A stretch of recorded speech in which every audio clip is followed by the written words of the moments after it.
Hola, hoy voy a leerte el capítulo 8 del libro Grupos de Encuentro de Carl Rogers.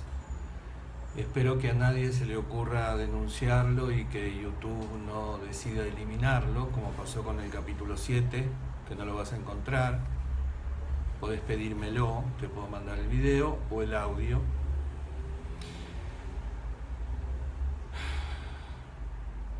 Este capítulo se titula Esferas de aplicación. En los capítulos anteriores nos hemos referido a muchos aspectos del proceso del grupo de encuentro y sus resultados, y establecimos un estrecho parangón entre fenómenos tales como el grupo centrado en la tarea, el grupo de integración de equipos, etc. En gran parte de lo dicho está implícita la idea de que el grupo de encuentro es aplicable a una cierta cantidad de situaciones. Creemos que ha llegado el momento de especificarlas. Enumeraré de manera muy breve varias esferas de la vida moderna en las cuales la experiencia grupal intensiva demuestra tener posibilidades de uso constructivo. En la mayoría de los casos, estas posibilidades ya se han puesto a prueba. Me centraré después con más detalle en la esfera en la cual poseo mayores conocimientos personales, la de las instituciones educativas. Subtítulo: Industria. El grupo de encuentro o el grupo centrado en la tarea han sido empleados de muchas maneras en medios industriales.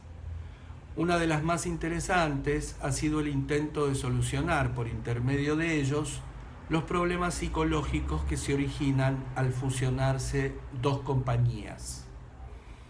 La empresa TRW Systems Inc., enorme compañía productora de complicados, entre comillas, materiales para la era espacial, ha recurrido a los grupos con mucha frecuencia. Una de las formas en que intenta manejar los problemas inherentes a una fusión comprende elementos como los que se exponen a continuación. Avesados entrevistadores que forman parte de su personal se reúnen con todos los dirigentes importantes de ambas compañías. El propósito de cada entrevista es determinar cuáles son sus preocupaciones y temores con respecto a la manera en que se lleva a cabo la fusión. Es fácil imaginar el amplio espectro de inquietudes que se manifiestan. Los dirigentes de la compañía que está por adquirirse se plantean casi siempre estos interrogantes: ¿perderé mi empleo? ¿Retirarán las partidas que destinamos a la investigación? ¿Se nos dará realmente la oportunidad de funcionar en forma autónoma o estaremos bajo el dominio de la compañía madre? He oído decir que el presidente de la compañía adquiriente es una persona con la cual resulta muy difícil trabajar. ¿Cómo nos adaptaremos a él? En la compañía adquiriente surgen preguntas de distinto orden. Me pregunto si estos tipos no serán en verdad incompetentes, puesto que su compañía no ha marchado muy bien. ¿Estarán dispuestos a aceptar nuestras sugerencias o se resistirán a ellas y se rebelarán? ¿Estaremos en condiciones de mantener todo su personal o será necesario despedir a algunos? Una vez que el facilitador empleado por la compañía Systems ha averiguado cuáles son las mayores inquietudes de cada parte, reúne a los dos grupos y se limita a enumerar en un pizarrón las preguntas que se formularon. A continuación, ellos proceden a explorar de manera cada vez más abierta y con mayor confianza mutua las cuestiones que realmente les preocupan. Este proceso permite soslayar todos los falsos motivos de inquietud que se formulan tan a menudo. Lleva hacia un intercambio franco, una mejor comunicación y la eliminación de los temores irracionales, hasta que los problemas que quedan son al menos razonables y racionales y tienen alguna probabilidad de solucionarse en forma sensata. Los grupos también se utilizan en la industria para el llamado desarrollo organizacional y que no difiere mucho del desarrollo personal, finalidad de casi todos los grupos de encuentro. Sin embargo, se centra tanto en la salud de la organización como en el bienestar y desarrollo del individuo. He aquí los objetivos de un proyecto de desarrollo organizacional propuesto por los National Training Laboratories. 1. Crear en toda la organización un clima receptivo en el cual las personas se muestren dispuestas a resolver los problemas. 2. Complementar la autoridad vinculada con el rol o el estatus, agregándole la autoridad que proviene del conocimiento y la competencia. 3. Ubicar las responsabilidades de toma de decisiones y solución de problemas lo más cerca posible de las fuentes de información. 4. Promover la confianza entre los individuos y grupos en toda la organización. 5. Hacer de la competencia algo útil para elaborar las metas y llevar al máximo la colaboración. 6. Crear un sistema de recompensas que reconozca tanto el cumplimiento de los objetivos que se fijó la organización, ganancias y servicios prestados, como su desarrollo en tal carácter, crecimiento de la gente. 7. Intensificar en toda la fuerza laboral la identificación con los objetivos de la organización. 8. Ayudar a los directivos a administrar la organización de acuerdo con objetivos pertinentes, más que según, entre comillas, prácticas del pasado u objetivos que carecen de sentido para la esfera de responsabilidad propia. 9.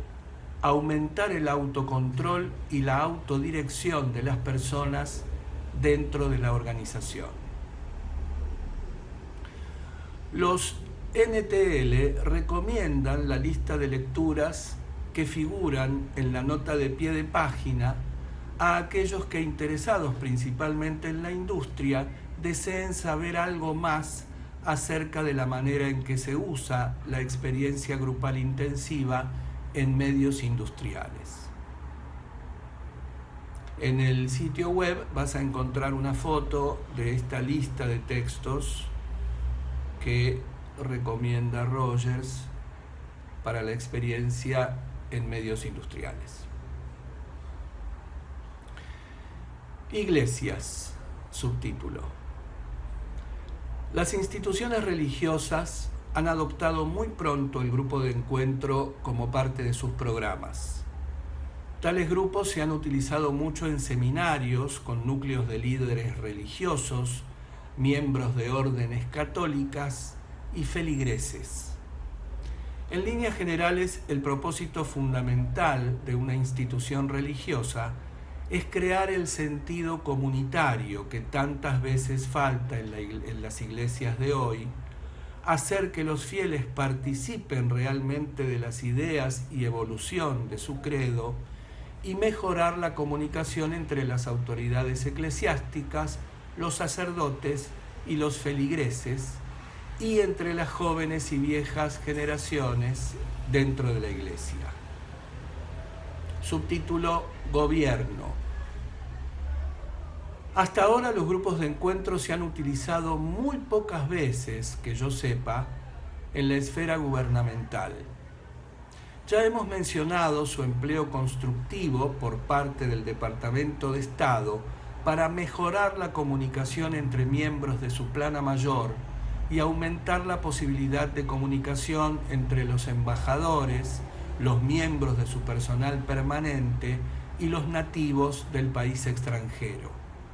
Por desgracia, este proyecto ha quedado interrumpido. También se los ha utilizado en diversos departamentos del gobierno federal y con grupos de funcionarios públicos de alto nivel. En este caso, el propósito ha sido muy similar al del desarrollo organizacional: hacer que los participantes se mostraran más receptivos con respecto a un tipo de conducción administrativa más libre, menos autoritaria y más comunicativa.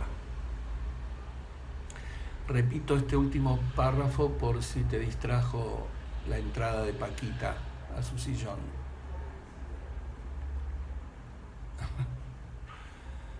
En este caso, el propósito ha sido muy similar al del desarrollo. Bueno, empiezo un poco antes. También se los ha utilizado en diversos departamentos del gobierno federal y con grupos de funcionarios públicos de alto nivel.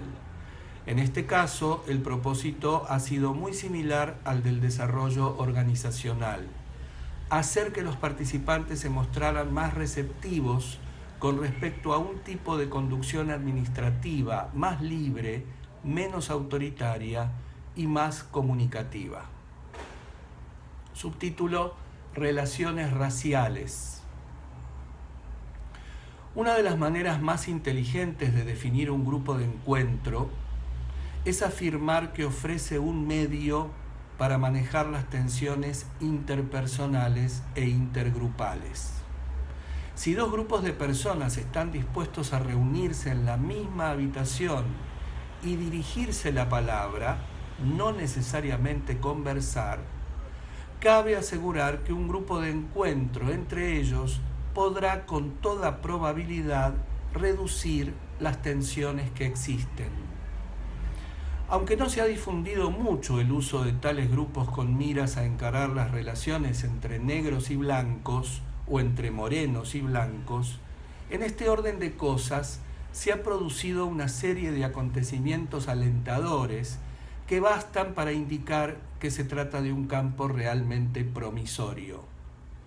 De ordinario, los primeros sentimientos que surgen en esos grupos delatan un encono increíblemente arraigado por parte de los miembros del grupo minoritario.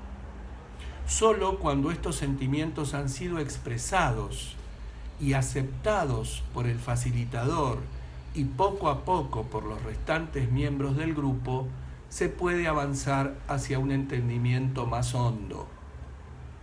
Es preciso establecer con claridad que el uso de los grupos de encuentro no es un simple medio de atemperar tensiones para que la situación sea más tranquila. Si el resultado fuese este, a la larga podría representar algo muy perjudicial. En cambio, la comprensión más profunda que surge en un grupo de esta índole culmina con frecuencia en una acción positiva que merece la aprobación de todos los interesados y sirve de base para medidas comunitarias constructivas destinadas a aliviar los peores obstáculos que se oponen a la igualdad racial. Me parece indudable que debería haber no unos pocos, sino cientos de grupos de esta índole que abarcaran a todas nuestras minorías raciales, los negros y morenos, los de piel roja y amarilla, junto con los miembros del, entre comillas, orden establecido, la policía, los ciudadanos comunes, los representantes del gobierno, los extremistas. En esta esfera, el uso de los grupos de encuentro encierra enormes promesas, pero ha tenido hasta ahora un desarrollo muy escaso. Es indudable que parte de la dificultad es de orden financiero, pero radica también en el temor que infunde en los individuos el hecho de reunirse cara a cara con otras personas cuyas actitudes y sentimientos son muy distintos de los suyos. Subtítulo: Tensiones internacionales. Con respecto a esto, mi comentario solo puede ser breve, pues no conozco intento real alguno de utilizar este procedimiento en el nivel internacional. Lo que más se aproxima a ello es el experimento del Departamento de Estado. Quisiera expresar simplemente una idea que se me ocurre. Todos nosotros estamos harto familiarizados con la reunión de dos cuerpos diplomáticos, uno de cada gobierno, cada uno de los cuales se ve obligado a acatar las instrucciones que se le han impartido con escaso margen para la expresión individual y una libertad de negociación muy limitada. Si además de la delegación diplomática, cada gobierno nombrara varios ciudadanos de capacidad equivalente que no estuviesen atados por ninguna, entre comillas, línea partidaria, estos dos grupos informales podrían reunirse como personas, no en calidad de representantes de puntos de vista prefijados. Podrían examinar como personas sus discrepancias, su inquina mutua, los problemas insolubles que enfrentan, las actitudes de resentimiento y miedo, toda la gama de diferencias que pueden separar a ambos grupos nacionales. Basándonos en nuestra experiencia en otras esferas, es previsible que esta exploración inicial, quizá llena de tensión en un primer momento, dé origen a un número creciente de insights y un entendimiento mucho más profundo del punto de vista del otro y de las razones que lo guían. Lo ideal sería que el facilitador de este grupo fuese una persona idónea, no perteneciente a ninguno de los dos países. Después, si los puntos de vista de los grupos informales pudiesen transmitirse a las delegaciones oficiales, esto quizá abriría camino hacia nuevos canales de negociación realista en el nivel oficial. Esto se funda en que los grupos informales se reunirían como personas, no en calidad de delegados, y que como tales tratarían de comunicarse entre sí y llegar a entenderse en forma gradual. Subtítulo: Familias. Pienso que ya se ha dicho lo suficiente en capítulos anteriores acerca de la ayuda que pueden brindar los grupos de encuentro para resolver o prevenir muchas tensiones conyugales. En las parejas de novios con notables diferencias de actitud y valores, es posible sacar a la luz tales diferencias, examinarlas y conciliarlas o reconocerlas como base de disolución del compromiso. En el caso de los matrimonios, si las tensiones pudiesen explorarse antes de ser reprimidas y transformadas en explosivas actitudes críticas, habría esperanzas mucho mayores de armonía conyugal. En los grupos constituidos por familias, existe la posibilidad de acrecentar en buena medida la comunicación entre progenitores e hijos mediante los oficios de un facilitador capaz de brindar comprensión a unos y otros. Esa comprensión podría hacerse extensiva a toda la familia, de modo que los hijos que no lograsen comunicarse con sus propios padres pudiesen al menos hacerlo con otras personas mayores. A la inversa, lo mismo sería válido con respecto a los padres. Subtítulo: Brecha generacional. La necesidad de que los grupos de encuentro salven la llamada brecha generacional guarda estrecha relación con lo antedicho. En grupos cuyos integrantes tenían edades muy diversas, no se advirtió que la diferencia de edades fuera significativa una vez que el proceso grupal comenzaba realmente a ponerse en marcha. Recuerdo muy bien un grupo compuesto por personas cuyas edades oscilaban entre 17 y 65 años, más o menos. Hacia el final de las reuniones, uno de los miembros más viejos preguntó con cierta aprensión a los más jóvenes: ¿hemos representado un obstáculo para el progreso del grupo? ¿Habrían deseado ustedes que el grupo se compusiera solo de personas más jóvenes? Se le respondió con manifiesta sorpresa: después de la primera o segunda hora no había aquí ni viejos ni jóvenes. Estaba George o Mary o Al o la persona que fuese. La edad no pareció representar ninguna diferencia. Pienso que esto ofrece una clave acerca de la forma en que es factible salvar la brecha generacional, siempre y cuando viejos y jóvenes estén dispuestos a exponerse a una experiencia semejante. Subtítulo: Instituciones educativas. En nuestras escuelas y universidades hay urgente necesidad de que los estudiantes participen en mayor grado en todo el programa y exista una mejor comunicación entre profesores y alumnos, entre directivos y profesores y entre directivos y estudiantes. Suficientes experimentos de este orden probaron que es perfectamente factible mejorar la comunicación en todas estas relaciones, y el hecho de que la educación haya demorado tanto en usar esta nueva invención social es casi trágico.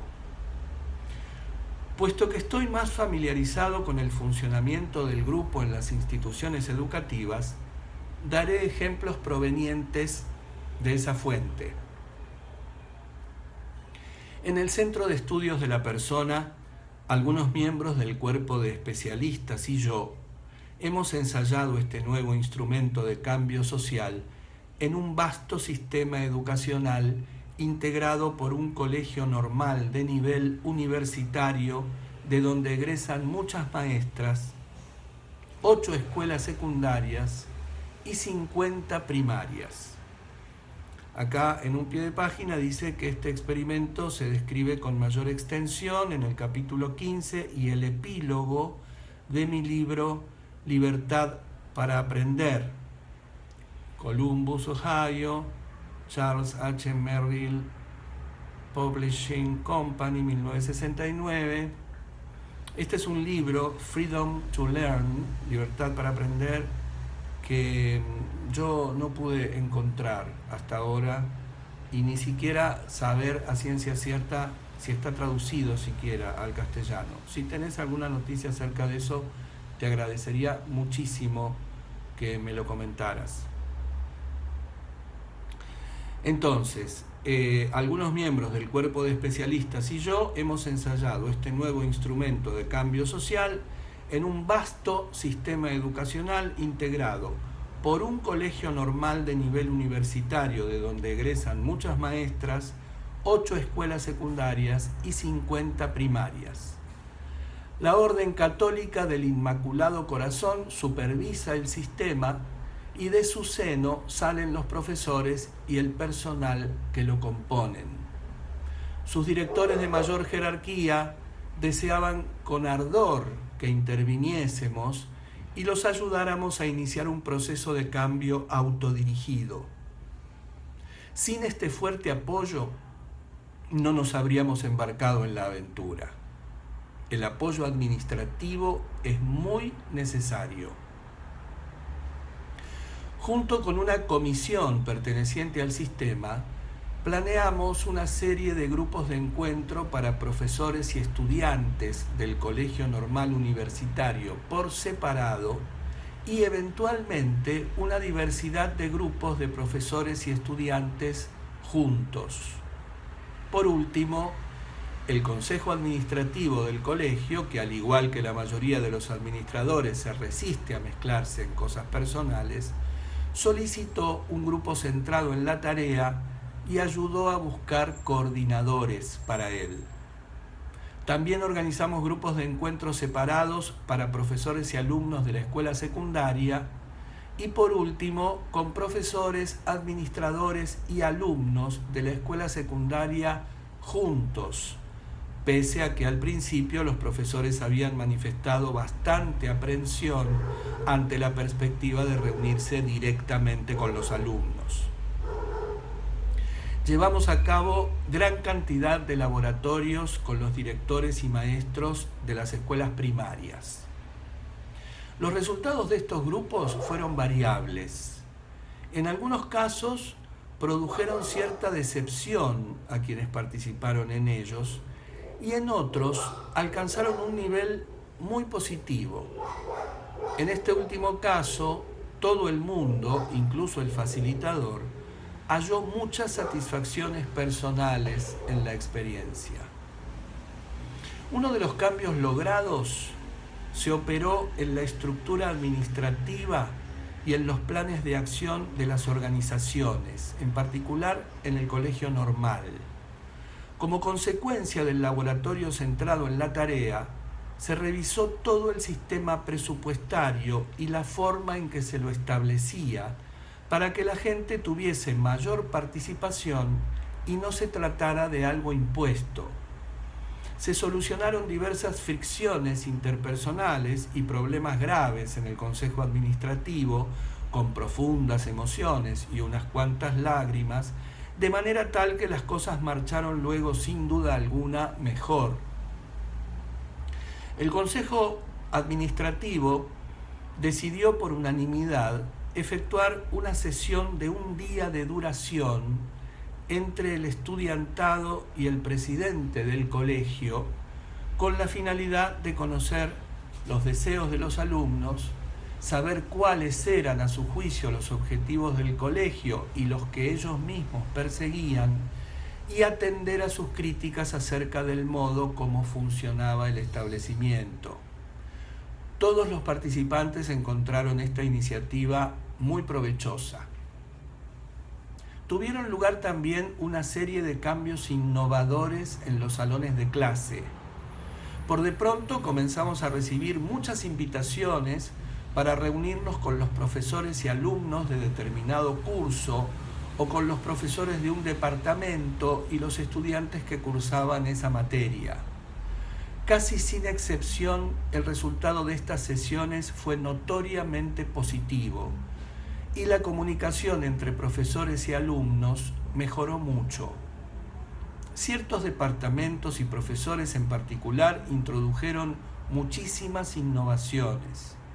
Creo que todas ellas tendieron hacia una mayor participación e iniciativa estudiantiles, una mayor autodisciplina y autorresponsabilidad y una cooperación más estrecha entre profesores y alumnos.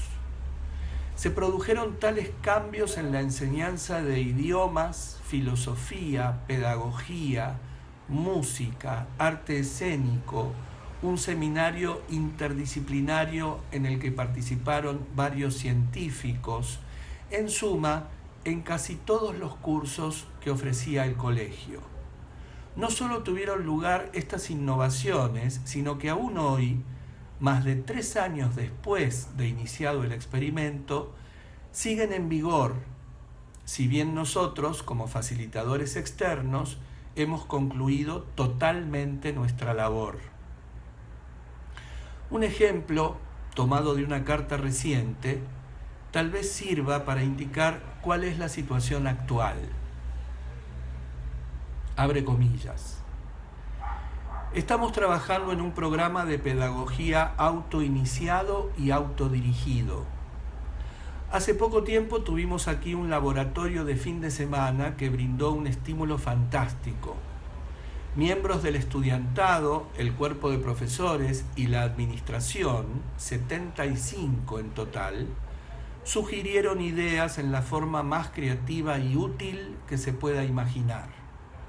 Uno de los resultados es que los estudiantes concurrirán a las escuelas de toda la ciudad para observar clases, asistir a las reuniones de profesores y entrevistar a los maestros, alumnos y administradores. Describirán luego qué es lo que ellos necesitan saber, experimentar, hacer con el fin de enseñar. Reunirán entonces en torno de ellos a los profesores y otros estudiantes para que los ayuden a alcanzar sus metas. Cierra comillas. He aquí una excelente muestra de cambio autodirigido. Uno de los logros significativos que posibilitó esta última experiencia fue que el sistema se convenció a tal punto del valor del grupo intensivo como medio para lograr el cambio autodirigido y la solución de los problemas, que envió gente para capacitarse como facilitadores de grupos. Y estas personas están ahora en condiciones de prestar su colaboración en los grupos de encuentro y los centrados en la tarea que operan dentro del propio sistema. Un administrador de alto nivel será el próximo en iniciar ese curso de capacitación. Quizá interese reseñar la historia de este proyecto. La propuesta se elaboró a principios de 1966. Todos los intentos de conseguir subvenciones de la Oficina de Educación y de las fundaciones fracasaron y yo no sabía qué hacer. Llegué a la conclusión de que la idea era buena y había que ensayarla, de manera que apareció en forma de artículo en un periódico educacional. Esto suscitó gran interés en varios sistemas escolares y tuvo a la postre como consecuencia que la Mary Reynolds Babcock Foundation y Charles F. Kettering II subvencionaran el proyecto. De ahí que fuera posible llevarlo adelante. Pero hasta finales del año 1966, casi todos los principales suministradores de fondos, la Fundación Ford, la Oficina de Educación y otros entes, consideraban que el experimento era insensato y carecía de valor práctico. Subtítulo: Proyecto Transición. En vista de las dificultades que tuvimos para iniciar este proyecto, es alentador referir otro mucho más vasto que persigue en general idénticos propósitos, pero en el cual aprendimos de nuestros errores, lo planeamos mejor y con mayor amplitud y recibimos una subvención más alta. Se trata del Proyecto Transición para las escuelas de Louisville, Kentucky. Transcribo a continuación la situación enfrentada por ese sistema escolar. Abre comillas. En la actualidad, el distrito de Louisville cuenta con 60.628 niños, 35.454 blancos y 25.174 negros. El 34.1% procede de familias cuyos ingresos anuales ascienden a $2.000 o menos, o que reciben subsidios del gobierno. La mayoría de estos alumnos de bajos ingresos se concentran en las escuelas de los barrios precarios y hay una gran proporción de negros. Estas cifras representan un enorme incremento en los últimos 20 años de los alumnos de color y de bajos ingresos en el distrito de Louisville. Dentro de Kentucky, el distrito nombrado tiene la mayor cantidad de alumnos de bajos ingresos, 20.678. El más alto porcentaje de rendimiento insuficiente, el 71%, se encuentra por debajo de los promedios nacionales. El porcentaje de deserción escolar más elevado, la tasa ocupa el segundo lugar entre las más altas de las ciudades populosas de la nación. Los mayores índices de delincuencia, casi 5.000 casos. El mayor número de arrestos por delincuencia, 600. La mayor cantidad de traslados de alumnos y maestros, casi el 20%, excluidas las transferencias dentro del distrito. El número más alto de desocupados, 13.900, o sea, casi un tercio del total del Estado, y el nivel más elevado de aislamiento racial debido a los cambios producidos en las pautas habitacionales. Cierra comillas. En una nota al pie dice que esta es una cita tomada de la propuesta que las escuelas de Louisville presentaron a la Oficina de Educación. Las cifras mencionadas corresponden al año escolar 1969-1970.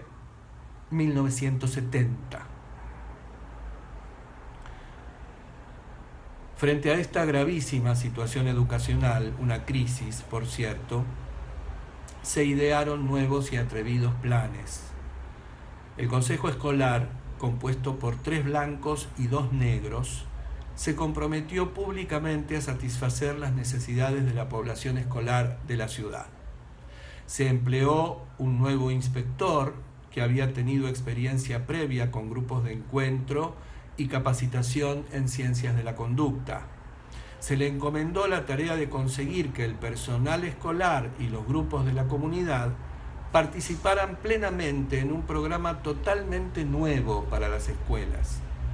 Pudo obtener apoyo en materia de asesoramiento y de investigación de las universidades locales ubicadas en la zona de Louisville. Consiguió también el generoso apoyo de la Oficina de Educación, lo cual indica los cambios que en el plazo de 4 años pueden operarse en las actitudes de un organismo oficial. El proyecto se divide, en pocas palabras, en 2 componentes interrelacionados. Primero, un programa de desarrollo organizacional que consiste en una serie de grupos de encuentro de fin de semana durante el curso lectivo para administradores, maestros, síndicos y algunos progenitores, con miras a mejorar la comunicación y fomentar un alto grado de participación en las decisiones referentes a programas y políticas de todas las personas que pertenecen a la organización escolar o son beneficiarias de esta. En la segunda fase, estimula al personal docente de las escuelas locales con el fin de que sugiera programas que juzgue positivos para impartir una educación eficaz, mejores planes de estudio, pautas diferenciadas de integración del personal, métodos humanísticos de enseñanza o estructuras más flexibles. Uno de los principales objetivos de todo el programa es una, abre comillas, nueva capacitación de los maestros destinada a dotarlos de habilidades interpersonales que puedan serles útiles para establecer relaciones más cálidas y estimuladoras con los discípulos. Cierra comillas. Otro es la, abre comillas, creación de cuerpos de profesores equilibrados en su composición racial que desarrollen modelos vivientes para un mejoramiento de las relaciones humanas. Cierra comillas. Hay en todo el programa un fuerte componente de continuidad. Además de los laboratorios de comunicación y los seminarios de potencial humano, se prevé una serie de 15 sesiones semanales de capacitación para todos los administradores de alto nivel, cuya finalidad será ayudarlos a comprender mejor los procesos de dinámica grupal y el manejo de situaciones de conflicto, la integración de equipos y el desarrollo de mejores habilidades interpersonales. Voy a leer mejor esto último. Además de los laboratorios de comunicación y los seminarios de potencial humano, se prevé una serie de 15 sesiones semanales de capacitación para todos los administradores de alto nivel, cuya finalidad será ayudarlos a comprender mejor los procesos de dinámica grupal y el manejo de situaciones de conflicto, la integración de equipos y el desarrollo de mejores habilidades interpersonales.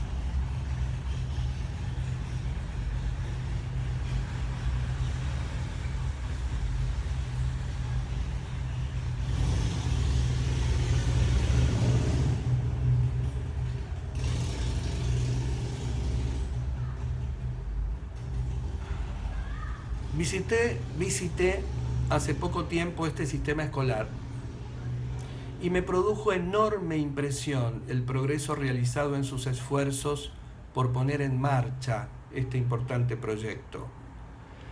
Se centrarán primero en 14 escuelas, 6 de las cuales concitarán una atención especial. A medida que la experiencia en estas escuelas vaya dejándoles nuevas enseñanzas, intentarán ampliar los alcances del programa. El inspector, Dr. Newman Walker, me pareció una persona que entendía a fondo el inmenso cambio que se trataba de implantar en las escuelas y que reconocía en forma cabal el hecho de que esto suscitaría sin duda algún alboroto y una serie de críticas antes de que el proyecto llegara a su término. Conocí asimismo a los miembros del Consejo Escolar, quienes advertían también plenamente los peligros que corrían, pese a lo cual estaban resueltos a conseguir el cambio propuesto. ¿Acaso el hecho que indica mejor esta actitud sea este? En la reunión a la que asistí, un grupo de presidentes estudiantiles de las distintas escuelas secundarias había concurrido para proponer al Consejo drásticas modificaciones en sus planes de estudio. Los miembros del Consejo no solo los escucharon con atención, sino que, considerando el progreso alcanzado en tan breve lapso por los estudiantes en lo referente a ofrecer ideas constructivas, decidieron establecer una partida para que se reunieran durante cierto período en el verano con el fin de que estudiaran mejor la situación y presentaran un conjunto de recomendaciones más completo. ¿Cómo es posible lanzar un atrevido proyecto de esta índole en una ciudad a la que en general nadie consideraría una comunidad experimental? Las razones son interesantes. En cierta medida son desalentadoras, pero desde otro punto de vista infunden ánimo. En primer lugar, el sistema escolar de Louisville se compone casi por entero de escuelas citas en barrios precarios, donde los problemas son realmente espantosos y reclaman medidas inmediatas. La urgencia de la situación es innegable. El tipo de progenitores que tenderían a formular más objeciones si sus hijos no recibieran una educación normal se han mudado a los barrios residenciales. Por lo tanto, la resistencia de aquellos es reducida. El Consejo Escolar parece ser verdaderamente representativo de los barrios precarios y tener muy en claro la urgencia del problema que enfrentan.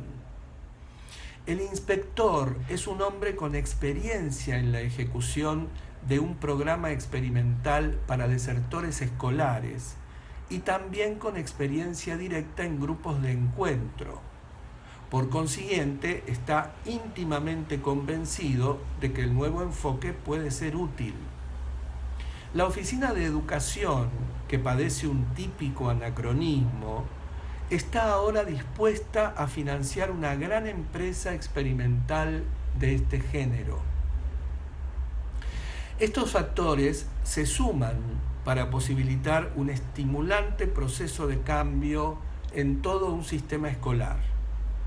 La comunidad es numerosa, pero no enorme. Todavía es posible manejarla bien. El experimento puede intentarse en una escala lo bastante amplia como para ponerlo realmente a prueba. Es atrevido y radical en el mejor sentido de la palabra, vale decir, ataca las raíces mismas del problema de nuestro sistema educacional más que los síntomas.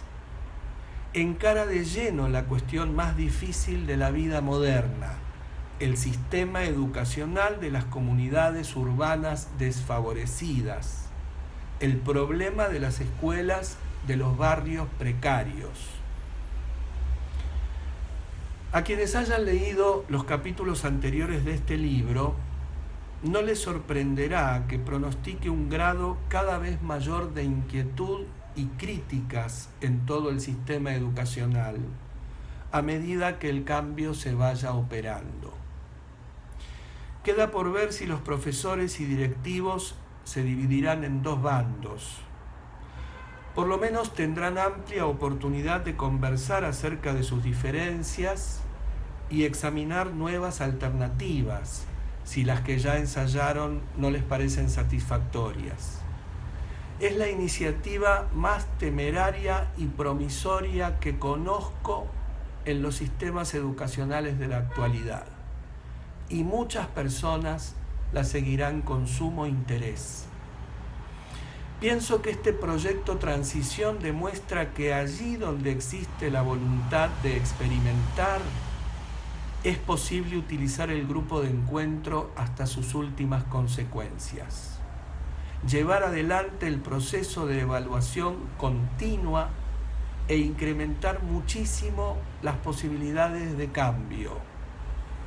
Sin duda, las oportunidades son igualmente grandes en todos los campos que he mencionado, aunque en pocos de ellos, salvo en la industria, se ha llegado tan lejos como en esta ciudad y su Consejo de Educación en particular.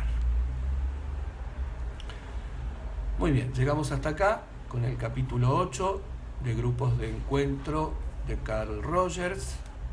Como a veces te digo, me serviría mucho que pusieras me gusta si en verdad te gustó escuchar este video, que lo compartas si tenés ganas, que te suscribas, que hagas clic en la campanita para enterarte de los próximos videos que vaya subiendo en el momento en que lo haga, de comentar lo que quieras, de hacer algún aporte, de hacerme alguna sugerencia o algún pedido, de recomendárselo a la gente que creas que le puede interesar. Te agradezco por haberme escuchado y nos vemos en el próximo capítulo.